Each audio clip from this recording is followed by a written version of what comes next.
E aí, pessoal, tudo bem? Vamos prosseguir aqui com a análise das questões a respeito do CPC 26. Olha essa questão de número 15. No grupo do ativo circulante do balanço patrimonial, são classificados os seguintes itens de caixa e equivalentes e demais itens com previsão de realização no curto prazo. De acordo com o item 66 do CPC 26, o ativo deve ser classificado como circulante quando satisfizer qualquer dos seguintes critérios, exceto. Então ele quer exceção, tá? Então olha lá, espera-se que seja realizado ou pretende-se que seja vendido ou consumido no curso normal do ciclo operacional da entidade. Então aqui sim é um ativo circulante. Está essencialmente mantido, né, com o propósito de ser negociado também, era um dos critérios, né? Espera-se que seja realizado depois de 12 meses. Depois de 12 meses, então não é um ativo circulante, é um ativo não circulante. Então essa é a exceção. E se ele é caixa, equivalente de caixa, obviamente ele está dentro do ativo circulante. Então, tranquilo, né?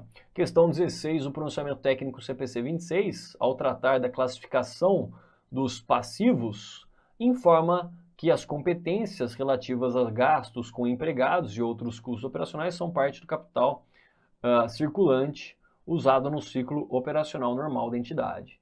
Com relação à falta de identificação clara de qual é o ciclo operacional, o aludido CPC estabelece que o mesmo deve ser o quê? Olha, a gente viu que deve ser de 12 meses. Quando a gente não consegue definir claramente qual que é o valor do ciclo operacional, a gente verificou que ele é de 12 meses. Não lembra? Tá aqui, ó.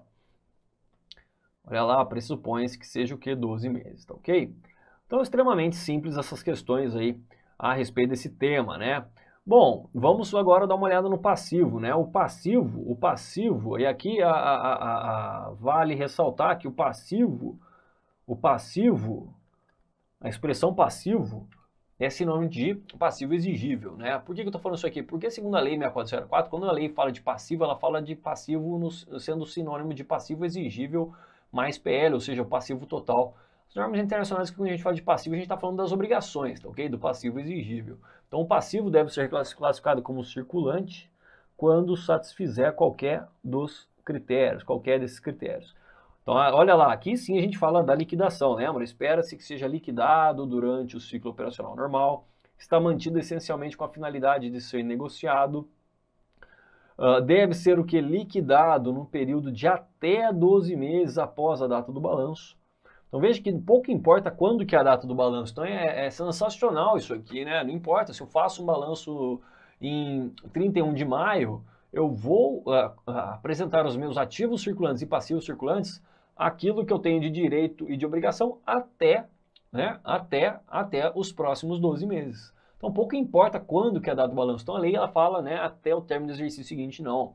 Isso aqui não estaria correto, tá ok? Então, após a data do balanço. Eu apresentei a data do balanço no dia 15 de abril, então até 15 de abril do próximo ano, tenho os meus direitos e obrigações no ativo circulante e passivo circulante, respectivamente. E D, a entidade não tem direito incondicional, ou seja, um direito sem condições, ela não tem esse direito sem condições de diferir a liquidação do passivo durante pelo menos 12 meses após a data do balanço.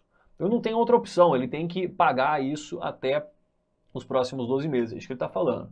Os termos de um passivo que podem, a opção da contraparte, resultar na sua liquidação por meio da emissão de instrumentos patrimoniais não devem afetar a sua classificação. Então, os termos de uma obrigação, de um passivo, que podem, a opção da contraparte, resultar na sua liquidação por meio da emissão de instrumentos patrimoniais, não afetam essa classificação. Então, por exemplo, eu tenho um instrumento de dívida, eu tenho uma dívida para com um terceiro, né, e eu posso, por exemplo, pagar essa dívida entregando ação. É isso que ele está falando. Eu vou transformar essa dívida, né, em ações. Isso aí não afeta essa classificação de passivo circulante ou não circulante. É isso que ele está dizendo.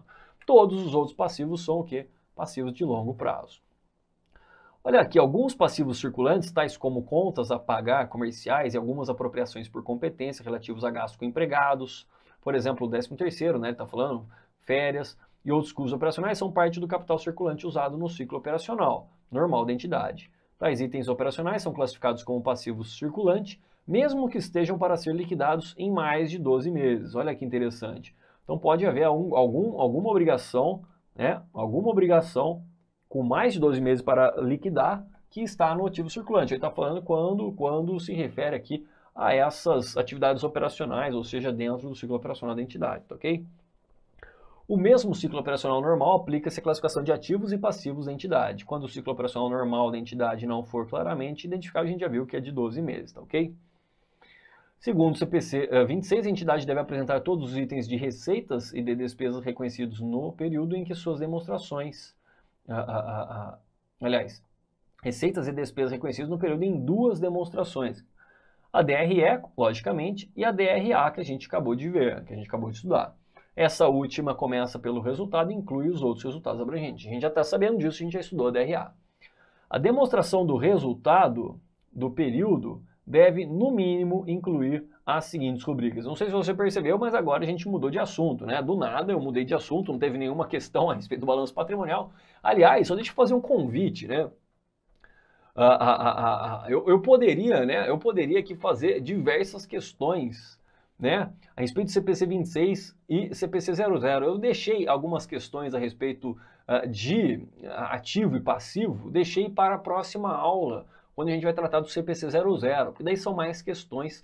Então, esse assunto do CPC 26, muitas vezes ele se relaciona com o CPC 00. Então, faço um convite, né, para você acompanhar as questões de ativos e passivos. A gente vai verificar mais disposições a respeito de ativos e passivos quando a gente tratar da estrutura conceitual básica, né, no próximo bloco ou ainda, se não der tempo, na próxima aula, tá ok? Então aqui a gente vai falar das disposições da DRE, né, mudamos de assunto e eu acabei não falando, né, a gente falou do balanço patrimonial, das disposições, e agora vamos falar das disposições do CPC 26 a respeito da DRE. Por que que isso é importante?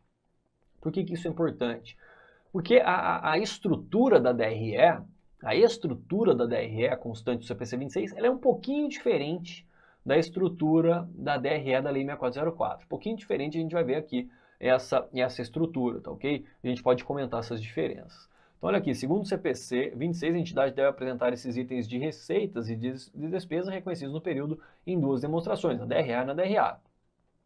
A demonstração do resultado, então aqui ele está falando da DRE, deve, no mínimo, incluir as seguintes rubricas obedecidas também às determinações legais, ou seja, a Lei 6404. Então veja que ele fala aqui receitas, e logo depois ele fala aqui dos custos dos produtos e das mercadorias ou dos serviços vendidos. Então perceba que essa receita é, na verdade, a receita líquida, ele não fala das deduções, né? Se você lembrar a Lei 6404, onde ele fala da DRE, ele fala o seguinte: eu quero a receita bruta menos as deduções, como abatimentos, impostos sobre vendas, né? Ele diz lá. Aí você chega na receita líquida. Depois você tira o CMV e chega no lucro bruto. O DRE fala assim. Aqui ele só fala receitas. Então, segundo as normas internacionais, segundo o CPC 26, a DRE deve iniciar-se pela receita líquida. Exatamente isso. Quem faz essa evidenciação entre receita bruta e receita líquida, eu preciso, né, evidenciar isso, ou seja, as deduções da receita bruta são as notas explicativas. Então, cuidado.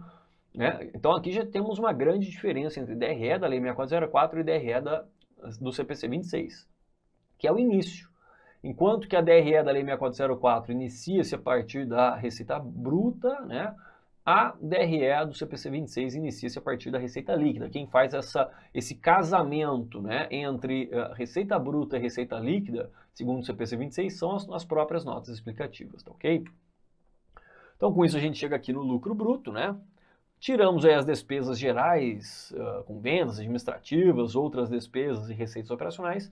Tiramos aí, ou somamos a parcela dos resultados das empresas investidas reconhecidas por meio da equivalência patrimonial, ou seja, resultado de equivalência patrimonial. E veja que a gente chega aonde, né? Isso aqui é uma novidade também em relação à Lei 6404, né? Chegamos aqui num resultado antes das receitas e despesas financeiras. Bom, depois disso a gente tira então as despesas e somamos as receitas financeiras, chegamos, portanto, num resultado antes dos tributos sobre o lucro. Então até aqui a gente volta, né? A gente volta nesse item H exatamente naquele ponto exato da Lei 6404, ou seja, no lucro ou prejuízo antes do lucro. Então veja que há uma diferencinha aí, né?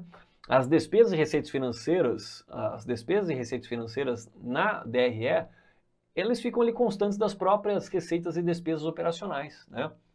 Ou seja, você chega naquele resultado operacional líquido, né, na DRE da Lei 6404, retira as despesas, antigas despesas não operacionais, chamadas de outras despesas atualmente, soma as antigas receitas não operacionais atuais, outras receitas, aí sim você chega no resultado antes do lucro. Então tem uma diferencinha aqui, né? Essas receitas e despesas financeiras são jogadas para uma análise posterior, ou seja, posterior ao resultado antes das despesas e receitas financeiras, né? Maravilha! Continuando, tiramos as despesas com tributo sobre o lucro, ou seja, imposto de renda e contribuição social. Então veja que aqui a gente chega no resultado líquido das operações continuadas. Então olha que importante aqui isso aqui. A DRE, segundo o CPC 26, ele segrega os resultados em operações continuadas e operações descontinuadas. Lembra do CPC 31? Olá, meus amigos, minhas amigas. E aí, gostou, curtiu o professor Igor Sintra? Top de linha, professor Igor Sintra, professor aqui da Lá Concursos, o professor de contabilidade geral e contabilidade avançada. Quero fazer um convite muito especial. Primeiro, para você concluir a gravação dessa aula, você terminar essa videoaula, porque você assistiu apenas um pequeno pedaço da totalidade da aula. Eu quero dizer para vocês o seguinte, que nós aqui da Lá Concurso, nós temos um super projeto de Cefaz Brasil, é isso mesmo. Todos os concursos de Secretaria de Estado de Fazenda, nós aqui da Lá Concurso, nós estamos preparados para te atender. Então, olha só, essas aulas, o módulo completo de contabilidade geral e contabilidade avançada e algumas revisões encomendadas para o professor Igor Sintra, este módulo, mais as outras disciplinas do concurso de Cefaz. Professor, quais outras disciplinas? Português, matemática, os direitos administrativo, constitucional, civil, se tiver, penal, qualquer direito que tiver, mais legislação específica, direito tributário e assim por diante. Nosso curso, qualquer curso de Cefaz Brasil, ele custa apenas 10 parcelas de R$60. 600 reais é o nosso curso. Este curso, nosso Cefaz, com as aulas do professor Igor Sintra, custa apenas R$600. É isso mesmo, R$600, 180 dias de acesso. Você terá direito a todas essas videoaulas de direito, de todos os direitos, contabilidade, ou seja, o curso Cefaz completo, ponto a ponto, e mais legislação específica com nossa equipe de professores aqui da Lá Concurso. Então, espero vocês. Tem um link aqui embaixo, clique nesse link que você vai lá diretamente na nossa página da Cefaz Carreira Fiscal aqui da Lá Concurso. Espero vocês, um forte abraço, fique com Deus. Tchau, tchau. Clique lá.